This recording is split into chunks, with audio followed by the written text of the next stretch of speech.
So before we begin the video, guys, I just wanted to wish you guys a happy Halloween, because I know I'm having a great one. So, I figured why not, add some footage of me doing some Halloween stuff. So, yeah, here it is.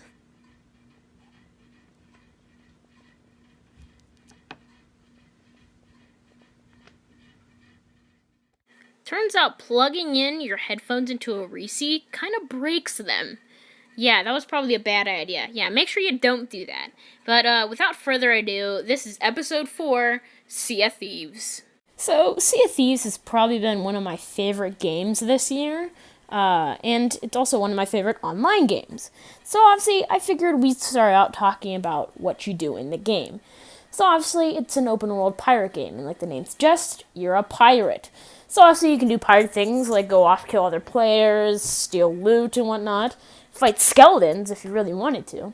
But you also have optional voyages from 3 different trading companies: the Gold Hoarders, the Order of Souls, and the Merchant Alliance.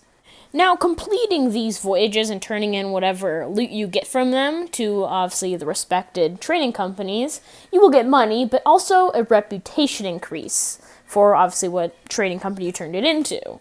Now, obviously, they have specific, obviously, goods you can turn in. Order Souls will take the skulls of the skeleton captains. Gold Hoarders will take chests and other things. And the Merchant Alliance has their delivery missions and their new cargo runs. Which, this is another reason why I wanted to do this review now, because Forsaken Shores released a few weeks ago, and I wanted to wait to review Sea of Thieves until now, because I feel like this is when it's mostly completed, and I think I can give a better review. So, yeah. Anyways, back to what we're talking about. These reputation increases will, in the end, go up to only 50. Now, once you get all the trading companies to 50, you will become a pirate legend. Now, pirate legends have the Athena quests, which they give you a lot more money, but the one problem, at least I see with the game when it comes to the Athena quests, is that you're already level 50 and all these things. You can get your Athena reputation up, but, I mean, it leaves a lot to be desired, you know. All the goods you get, you bring in, it's not going to raise your reputation, just money. Now, after you buy all the Pirate Legend stuff, you're probably not really going to want to buy anything else. And the set actually looks pretty cool, so there really would be no other reason to, wear something else, unless you really wanted to. But, yeah, that's something I just have a little problem with, but they did say that they're going to have a lot more, unique Pirate Legend voyages and stuff, and not just Athena. So, obviously, when that comes out, I might do a little update video on Sea of Thieves, or something like that. But yeah, for now, it's a little lacking on the Pirate Legend side of things. Now let's get into the Bilge Rat Adventures. Now, the Bilge Rat Adventures is a kind of little weekly update after, if there is a big update, like a major one, say Forsaken Shores. In between those big updates, you would have a week of a Bilge Rat Adventures where you can get some Bilge Rat doubloons, which you can use to buy, unique items and whatnot, and even reputation increases, and money. So that's something I like to kind of point out, is that they always try to add in something new, or give you something to do that's kind of not just voyages. Now you have the Bilge Rat Adventures. And I enjoy doing the Bilge Rat Adventures. They're pretty fun, but I will say that after a little bit, they can become a little bit tedious, because they're usually like, hey, you do something this 5 times to get this many, doubloons. So, I kind of found that a little bit of an issue. But besides that, the Bilge Rat Adventures are pretty fun. And how I was saying with the big updates, they like to, do these big updates. Now, the first update that they, big campaign thing, was the Hungering Deep, which introduced the Megalodon, and after that was Cursed Sails, and now Forsaken Shores. Now, the next one coming out is Shrouded Spoils, which will add in fog and all that kind of stuff. So, obviously, we have a lot to see in the future, and I'm saying obviously a lot for some reason. But we have a lot, they're planning on doing so much stuff, and the game's only been out for not even a year yet, so, I mean, it's still pretty young, and they have a lot of, they're planning on making this game awesome. So in terms of content, that's kind of all I wanted to talk about. So let's get into the gameplay side of things. So controls. Now, the controls in this game are actually really smooth, and I don't really find any issues with them. But I will say, getting things out of barrels used to be a little bit quicker before the Cursed Sails update, where now that you're able to put in more things, like, say, you used to have 2 barrels for cannonballs, because you can only have 100 in each one. Now they have so many different squares in that one that you don't even need to, and then you can just start putting cursed cannonballs in the other one.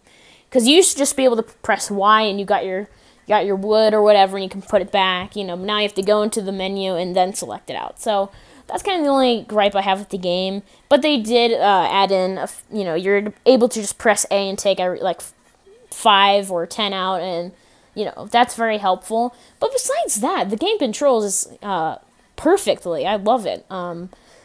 It's really fun. And if you get into PvP, which the game is, pretty heavy, it's heavy on PvP. The gunplay mechanics are really good. Now they don't have crosshairs, so you kind of got to work with that. But I think that adds in a great amount of challenge. But it's really not that challenging.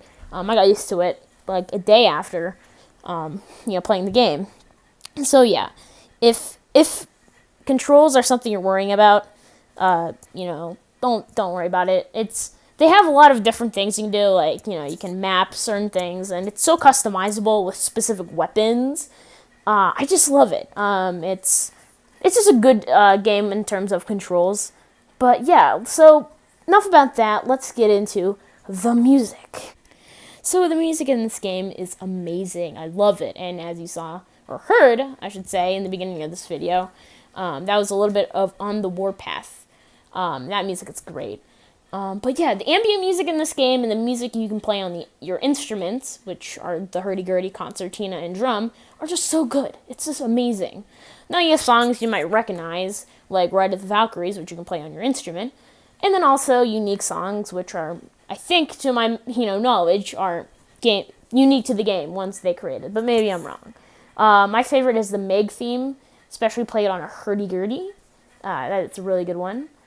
But yeah, it's just so good. The music that you hear is so, like, it just gets you pumped up for a battle or something, like riding into over to a skeleton raid or something, playing Ride of the Valkyries. It's like, hey, I'm coming.